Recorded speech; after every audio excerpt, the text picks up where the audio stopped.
पुरानी गाड़ियां जो हैं उसमें क्या E20 इस्तेमाल किया जा सकता है।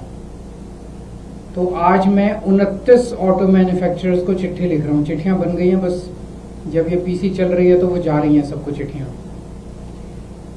29 में से 3 लोगों को अलग चिट्ठी लिखी है और बाकी 26 को अलग लिखी है। 3 वो लोग हैं, मारुति, टोयोटा किर्लोस्कर और हीरो, जिन्होंने 4 जुलाई को सरकारी प्रेस कॉन्फ्रेंस में कहा था कि पुरानी गाड़ियों में अगर E20 इस्तेमाल किया जाए तो सेफ है। थोड़ी सी माइलेज गिरती है 3-4-5%, लेकिन कोई नुकसान नहीं होता गाड़ी को। तो इन लोगों को अलग से चिट्ठी लिखी है। ये वो चिट्ठी है जो इन 3 कंपनियों को लिखी है, टोयोटा किर्लोस्कर को, मारुति को और हीरो को। इस चिट्ठी में लिखा है, जी आपने 4 तारीख को सरकारी प्रेस कॉन्फ्रेंस में कहा था कि पुरानी गाड़ियों में E20 का इस्तेमाल किया जा सकता है। थोड़ी सी माइलेज कम होती है 4-5%, लेकिन नुकसान नहीं होता गाड़ी को। लेकिन आपका ओनर्स मैनुअल कहता है कि किसी भी हालत में 2023 के पुरानी गाड़ियों में 10% से ज्यादा इथेनॉल ब्लेंडेड पेट्रोल इस्तेमाल नहीं होना चाहिए। तो ये दोनों पोजीशंस में आपकी कंट्राडिक्शन है। आपका पब्लिश्ड मैनुअल जो कि एक एग्रीमेंट है कंज्यूमर और आपके बीच में, वो कुछ कहता है और आपके रिप्रेजेंटेटिव सरकारी प्रेस कॉन्फ्रेंस में जाके कुछ कहते हैं। ये कोई माइनर मिस्टेक या डिस्क्रिपेंसी नहीं है। तो आपकी एक्चुअल पोजीशन क्या है, आप रिटर्न में पब्लिक करिए। इस चिट्ठी लिखने के 1 हफ्ते में आप क्लियर जवाब दीजिए कि क्या पुरानी गाड़ियों में E20 पेट्रोल इस्तेमाल किया जा सकता है, क्या उसकी वजह से केवल 4-5% ही माइलेज कम होती है और क्या उसकी वजह से कोई नुकसान नहीं होता। अगर ऐसा है तो उनसे 2 प्रश्न पूछे हैं कि अगर किसी की 5% से 10% से ज्यादा माइलेज लॉस हुआ तो क्या आप उस कंज्यूमर को कॉम्पेंसेट करेंगे। अगर E20 इस्तेमाल करने से अगर किसी कंपोनेंट को नुकसान हुआ तो क्या उस कस्टमर को कंपोनेंट का हर्जाना दिया जाएगा। ये चिट्ठी इन 3 कंपनियों को भेजी है। इसके अलावा 26 कंपनियों को जनरल चिट्ठी गई है, जिसमें हमने लिखा है, जी आपके प्रोडक्ट को इस्तेमाल कई लोग करते हैं, आपकी गाड़ी को, 2 व्हीलर को। ये वो जनरल चिट्ठी है जो सबको गई है। तो आप अपना स्टैंड क्लियर कीजिए। इस टाइम काफी कंट्रोवर्सी चल रही है E20 को लेके। आप अपना स्टैंड क्लियर कीजिए कि आपका प्रोडक्ट जो मार्केट में है, क्या वो प्रोडक्ट E20 पुरानी गाड़ियां, 2023 के पहले की गाड़ियां, क्या वो E20 इस्तेमाल कर सकता है। क्या उसकी वजह से माइलेज कम होगी, कम होगी तो कितनी होगी, और क्या उसकी वजह से कोई नुकसान होगा। अगर आप कहते हो कि E20 सेफ है, तो क्या माइलेज कमी का नुकसान को आप भरपाई करोगे और क्या कंपोनेंट के नुकसान की आप भरपाई करोगे। ये चिट्ठियां हमने सबको लिखी है। मैं उम्मीद करता हूं कि सारी कंपनियां, बिकॉज ये बहुत क्रिटिकल मामला है सभी कंज्यूमर्स के लिए, सारी कंपनियां इसका जवाब देगी। हमने उम्मीद की है कि 1 हफ्ते के अंदर वो सब लोग इसका जवाब देंगे, क्योंकि सबके ओनर मैनुअल कुछ कहते हैं और पब्लिकली कुछ कंपनियों ने वो कहा है। प्लस कल मैं कुछ पेट्रोल पंप्स पे जाऊंगा, कुछ सर्विस सेंटर्स पे जाऊंगा और कुछ मिस्त्रियों के यहाँ जाऊंगा लोगों से बात करने के लिए। लोग क्या कहते हैं। सरकार तो अड़ी हुई है, जिद पे अड़ी हुई है कि हम E20 थोपेंगे सबके ऊपर।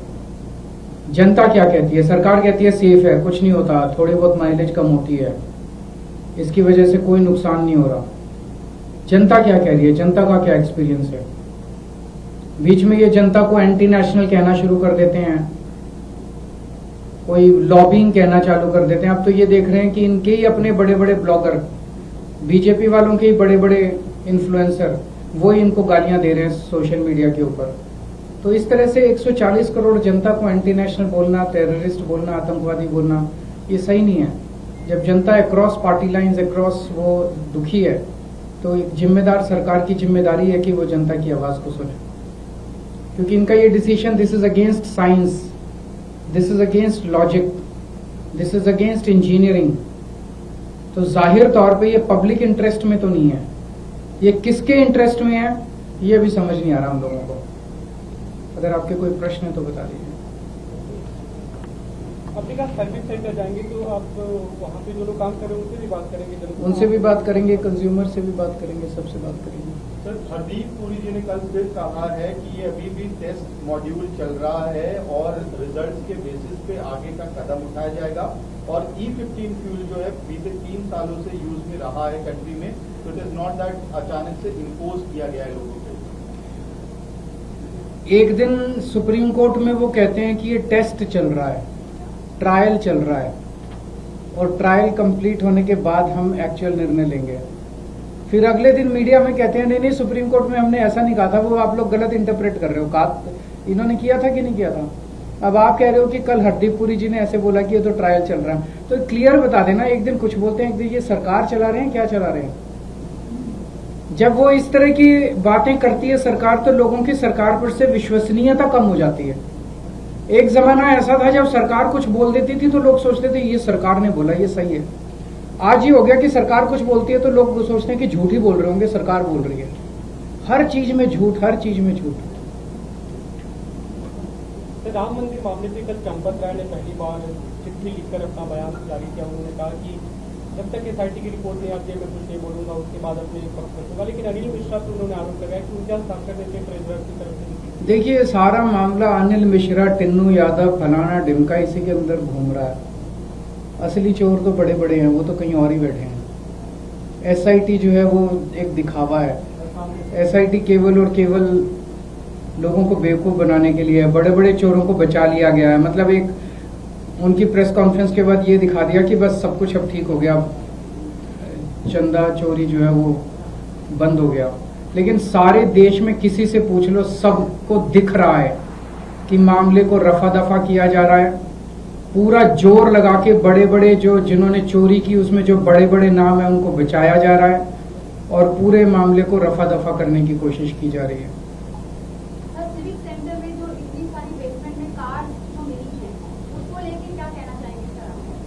उसके इस पे E20 पे बात कर लेते हैं। ये इम्पोर्टेंट, ज्यादा इम्पोर्टेंट मुद्दा है। सर, बीते रोज अमित शाह दिल्ली में कई प्रोजेक्ट पर इनॉग्रेट करने के आए। उन्होंने कहा कि केजरीवाल की कंपनी ने 1500 मेट्रिक टन गोबर यमुना के अंदर प्रवाहित किया। वो कुछ भी बोल देते हैं, इन्होंने उसका अच्छा जवाब दिया था। देखिए भाई, दुर्भाग्य की बात है कि देश के होम मिनिस्टर जो महीने में एक बार दिल्ली की मुख्यमंत्री और जल मंत्री के साथ मीटिंग करते हैं यमुना को लेके, उन्होंने कल कहा कि दिल्ली में उन्होंने एक साल में 129 सीवर ट्रीटमेंट प्लांट बना दिए। अभी कौन से ग्रह पे बनाए हैं हमें तो नहीं मालूम।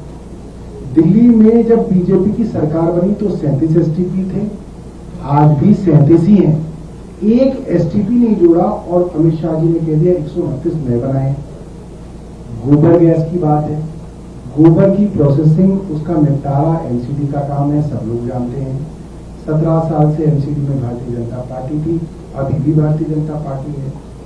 तो मुझे लगता है कि सरकार और मुख्यमंत्री जी की तरफ से ब्रीफिंग जो है वो नहीं दी जाती अमित शाह जी को।